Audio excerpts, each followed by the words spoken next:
ನಮಸ್ಕಾರ ವೀಕ್ಷಕರೇ. 2024ರ ಚುನಾವಣೆ ಕ್ಲೈಮ್ಯಾಕ್ಸ್ ಘಟ್ಟದಲ್ಲಿದೆ. ಚುನಾವಣೆ ಆರಂಭದಿಂದ ಇಲ್ಲಿನ ತನಕ ಸಾಕಷ್ಟು ಘಟನೆಗಳು ನಡೆದು ಹೋದ್ವು. ಅದರಲ್ಲಿ ಇಂಡಿಯಾ ಟಿವಿ ಮಾಧ್ಯಮದ ನಿರೂಪಕಿ ಪೀನಾಸ್ ತ್ಯಾಗಿ ಹಾಗೂ ಅರವಿಂದ ಕೇಜ್ರಿವಾಲ್ ಇಂಟರ್ವ್ಯೂ ಸಿಕ್ಕಾಪಟ್ಟೆ ವೈರಲ್ ಆಯಿತು. ಈಗಲೂ ಕೂಡ ಆ ಸಂದರ್ಶನ ಸಿಕ್ಕಾಪಟ್ಟೆ ವ್ಯೂಸ್ ಗಳನ್ನ ಪಡಿತಾ ಇದೆ. ಹಲವು ಚಾನೆಲ್ಗಳಿಗೆ ಸಂದರ್ಶನ ನೀಡಿದ್ದ ಕೇಜ್ರಿವಾಲ್ ಬಹಳ ಚೆನ್ನಾಗಿ ತಮ್ಮನ್ನ ತಾವು ಸಮರ್ಥಿಸಿಕೊಂಡಿದ್ರು. ಆದ್ರೆ ಪೀನಾಸ್ ತ್ಯಾಗಿ ಪ್ರಶ್ನೆಗಳು ಮಾತ್ರ ಔಟ್ ಆಫ್ ದ ಸಿಲೆಬಸ್ ಅನ್ನೋ ಹಾಗಿದ್ವು.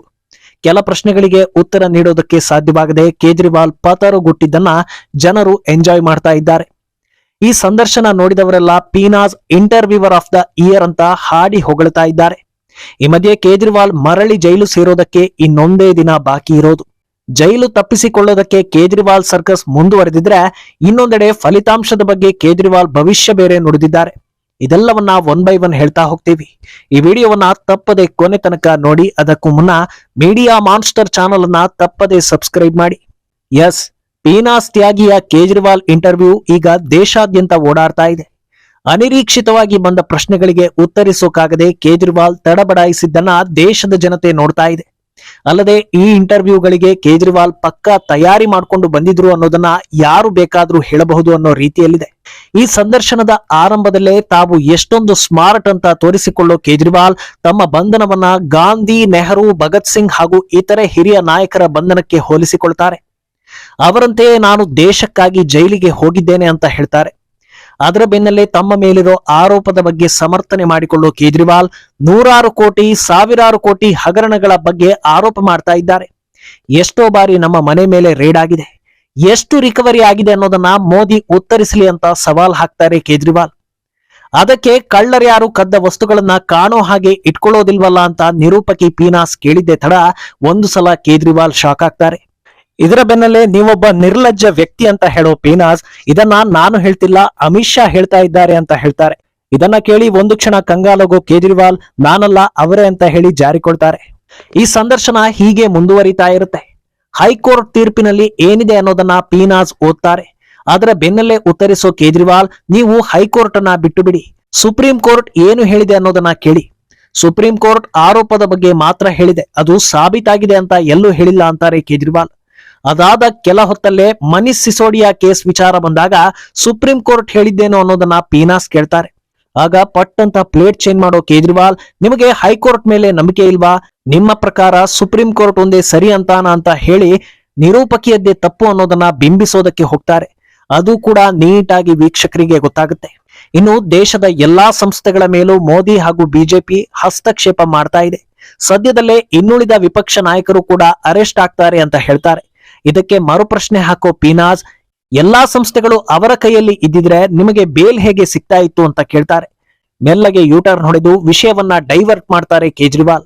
ಇದರ ಬೆನ್ನಲ್ಲೇ ಸ್ವಾತಿ ಮಲಿವಾಲ್ ಕೇಸ್ ಬಗ್ಗೆ ಕೇಳಿದ್ದೆ ತಡ ಫುಲ್ ತಂಡ ಹೊಡಿತಾರೆ ಕೇಜ್ರಿವಾಲ್. ಒಂದಲ್ಲ ಎರಡಲ್ಲ, ಸ್ವಾತಿ ಕೇಸ್ ಸಂಬಂಧ 10 ಪ್ರಶ್ನೆಗಳು ಎದುರಾಗುತ್ತವೆ. ಆದ್ರೆ ಅದ್ಯಾವುದಕ್ಕೂ ಉತ್ತರ ನೀಡದ ಕೇಜ್ರಿವಾಲ್ ವಿಷಯ ಕೋರ್ಟ್ನಲ್ಲಿದೆ, ತೀರ್ಪು ಬರೋ ತನಕ ನಾನು ಈ ಬಗ್ಗೆ ಮಾತಾಡೋದಿಲ್ಲ ಅಂತಾರೆ.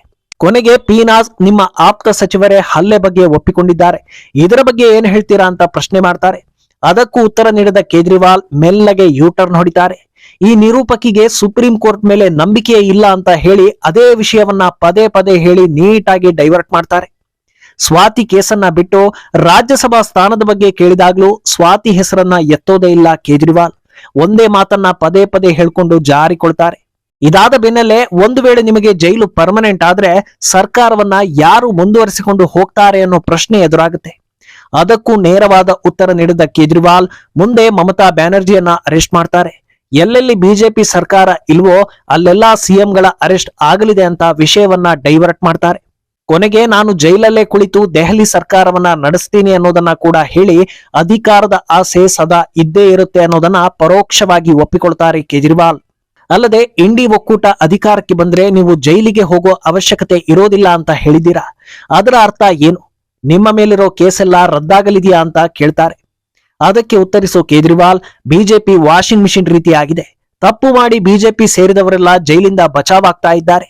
ಇಂಡಿ ಒಕ್ಕೂಟ ಅಧಿಕಾರಕ್ಕೆ ಬಂದ್ರೆ ಜೈಲಲ್ಲಿರೋ ಅಮಾಯಕರೆಲ್ಲ ಆಚೆ ಬರ್ತಾರೆ, ನಿಜವಾದ ತಪ್ಪಿತಸ್ಥರು ಒಳಗೆ ಹೋಗ್ತಾರೆ ಅನ್ನೋದನ್ನ ಕೇಜ್ರಿವಾಲ್ ಹೇಳ್ತಾರೆ. ಹಾಗಿದ್ರೆ ನಿಮ್ಮ ವಾಷಿಂಗ್ ಮಿಷಿನ್ ನಲ್ಲೂ ಲಾಲು ಯಾದವ್, ಸೋನಿಯಾ ಗಾಂಧಿ ಇವರೆಲ್ಲ ಇದ್ದಾರಲ್ಲ, ಇವರು ಯಾರ ಮೇಲೂ ಆರೋಪ ಇಲ್ವಾ ಅಂತ ಕೇಳ್ತಾ ಇದ್ದ ಹಾಗೆ ತಡಬಡಾಯಿಸ್ತಾರೆ ಕೇಜ್ರಿವಾಲ್. ಆಮೇಲೆ ಮೆಲ್ಲಗೆ ಎಲ್ಲರ ಮೇಲೂ ತನಿಖೆ ಆಗಲಿ ಅಂತ ಹೇಳ್ತಾರೆ. ಕೊನೆಗೆ ಬಿಜೆಪಿ ಇನ್ಸೈಡ್ ವಿಚಾರಗಳನ್ನ ಮಾತನಾಡೋ ಕೇಜ್ರಿವಾಲ್, ವಸುಂಧರಾ ರಾಜೆ, ಶಿವರಾಜ್ ಸಿಂಗ್ ಚೌಹಾಣ್ ಇವರೆಲ್ಲರನ್ನೂ ಸೈಡ್ಲೈನ್ ಮಾಡಲಾಗಿದೆ ಅಂತಾರೆ. ಇಷ್ಟೆಲ್ಲಾ ವಿಚಾರವನ್ನ ತಿಳಿದುಕೊಂಡವರು ನಿಮ್ಮ ಪಕ್ಷದ ಸ್ವಾತಿ ಮಲಿವಾಲ್ ಬಗ್ಗೆ ಯಾಕೆ ಮಾತಾಡೋದಿಲ್ಲ ಅಂತ ಪೀನಾಸ್ ಮರುಪ್ರಶ್ನೆ ಹಾಕ್ತಾ ಇದ್ದ ಹಾಗೆ ಮತ್ತೆ ಮೆಲ್ಲಗೆ ಸುಪ್ರೀಂ ಕೋರ್ಟ್ ಹೆಸರನ್ನ ಎತ್ತಿ ವಿಷಯವನ್ನ ಡೈವರ್ಟ್ ಮಾಡ್ತಾರೆ. ಇದೆಲ್ಲದಕ್ಕಿಂತ ಇಂಟ್ರೆಸ್ಟಿಂಗ್ ವಿಚಾರ ಏನಂದ್ರೆ, ಅಂತಿಮವಾಗಿ ನಿಮ್ಮ ಪ್ರಕಾರ ದೆಹಲಿ, ಪಂಜಾಬ್ ಹಾಗೂ ಇಂಡಿ ಒಕ್ಕೂಟಕ್ಕೆ ಎಷ್ಟು ಸೀಟ್ಗಳು ಬರಬಹುದು ಅಂತ ಬರೆದು ಕೊಡಿ ಅಂತಾರೆ ಪೀನಾಸ್. ಕೇಜ್ರಿವಾಲ್ ಪ್ರಕಾರ ದೆಹಲಿಯ 7 ಸೀಟ್ ಹಾಗೂ ಪಂಜಾಬ್ನ 13 ಸೀಟ್ ಇಂಡಿ ಒಕ್ಕೂಟಕ್ಕೆ ಬರಲಿದೆಯಂತೆ. ಅಲ್ಲದೆ ಇಂಡಿ ಒಕ್ಕೂಟಕ್ಕೆ 300ಕ್ಕೂ ಅಧಿಕ ಸೀಟ್ಗಳು ಬರುತ್ತೆ ಅನ್ನೋದನ್ನ ಕೇಜ್ರಿವಾಲ್ ಬರೆದು ಕೊಡ್ತಾರೆ. ಸೀನಿಯರ್ ಜರ್ನಲಿಸ್ಟ್ ಆಗಿರೋ ಪೀನಾಸ್ 2002ರಲ್ಲಿ ತಮ್ಮ ಜರ್ನಲಿಸಂ ಕೆರಿಯರ್ ಅನ್ನ ಆರಂಭ ಮಾಡಿದ್ದಾರೆ. ಬೇರೆ ಬೇರೆ ಪ್ರತಿಷ್ಠಿತ ಮಾಧ್ಯಮಗಳಲ್ಲಿ ಕೆಲಸ ಮಾಡಿರೋ ಪೀನಾಸ್ ಸಾಕಷ್ಟು ಪೊಲಿಟಿಕಲ್ ಕಾರ್ಯಕ್ರಮಗಳನ್ನ ನಡೆಸಿಕೊಟ್ಟಿದ್ದಾರೆ. ದೇಶದಲ್ಲಿ ಪ್ರಸ್ತುತ ರಾಜಕೀಯವನ್ನ ಪಿನ್ ಟು ಪಿನ್ ತಿಳಿದುಕೊಂಡಿರೋ ಅವರು ಕೇಜ್ರಿವಾಲ್ ರನ್ನ ಹೇಗೆ ಕಟ್ಟಿ ಹಾಕಿದ್ರು ಅನ್ನೋದು ಸಿಕ್ಕಾಪಟ್ಟೆ ವೈರಲ್ ಆಗ್ತಾ ಇದೆ. ಒಂದು ಕಡೆ ಪೀನಾಸ್ ಪ್ರಶ್ನೆಗಳಿಗೆ ಉತ್ತರಿಸಿದ್ದ ಕೇಜ್ರಿವಾಲ್ಗೆ ರಾಜ್ದೀಪ್ ಸರ್ದೇಸಾಯಿ ಕೂಡ ಟಕ್ಕರ್ ಕೊಟ್ಟಿದ್ದಾರೆ. ಹೇಳಿ ಕೇಳಿ ರಾಜ್ದೀಪ್ ಸರ್ದೇಸಾಯಿ ಪಕ್ಕಾ ಬಿಜೆಪಿ ವಿರೋಧಿ ಅನ್ನೋದು ಎಲ್ಲರಿಗೂ ಗೊತ್ತಿರೋ ವಿಚಾರವೇ.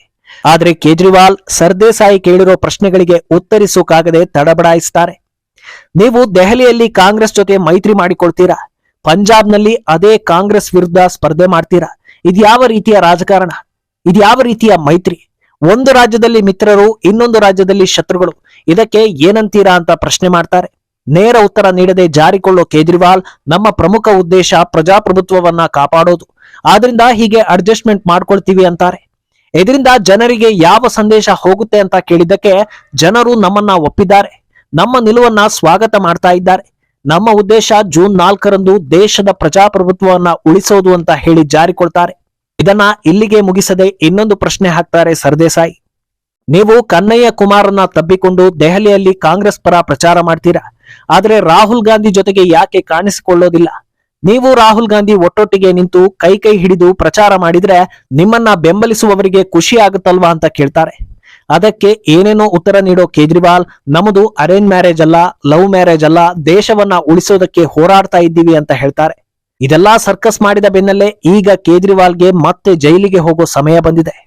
ಸುಪ್ರೀಂ ಕೋರ್ಟ್ ಆದೇಶದ ಅನುಸಾರ ನಾಳೆ ಕೇಜ್ರಿವಾಲ್ ಸರೆಂಡರ್ ಆಗ್ಲೇಬೇಕು. ಈಗ ಎಲ್ಲರ ಮುಂದಿರೋ ಪ್ರಶ್ನೆ ಏನಂದ್ರೆ, ಅವರು ಸರೆಂಡರ್ ಆಗ್ತಾರಾ ಅಥವಾ ಏನಾದ್ರೂ ಹೈಡ್ರಾಮಾ ಆಗಲಿದೆಯಾ ಅನ್ನೋದು. ಈಗಾಗಲೇ ಒಂದು ಕಡೆ ಜಾಮೀನು ಎಕ್ಸ್ಟೆಂಡ್ ಮಾಡೋದಕ್ಕೆ ಪ್ರಯತ್ನಗಳು ನಡೀತಾನೆ ಬಂದಿದ್ವು.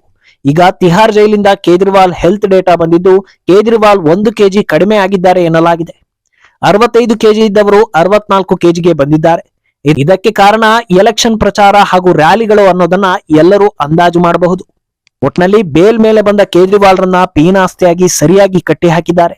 ಈಗ ಎಲ್ಲರ ನಿರೀಕ್ಷೆ ಇರೋದು ಕೇಜ್ರಿವಾಲ್ ಬಂಧನ ಹಾಗೂ ರಿಸಲ್ಟ್ ಮೇಲೆ. ಏನಾಗಲಿದೆ ಅನ್ನೋದನ್ನ ಕಾದು ನೋಡ್ಬೇಕು. ಈ ಬಗ್ಗೆ ನಿಮ್ಮ ಅಭಿಪ್ರಾಯವನ್ನ ತಪ್ಪದೆ ಕಾಮೆಂಟ್ ಮೂಲಕ ತಿಳಿಸಿ.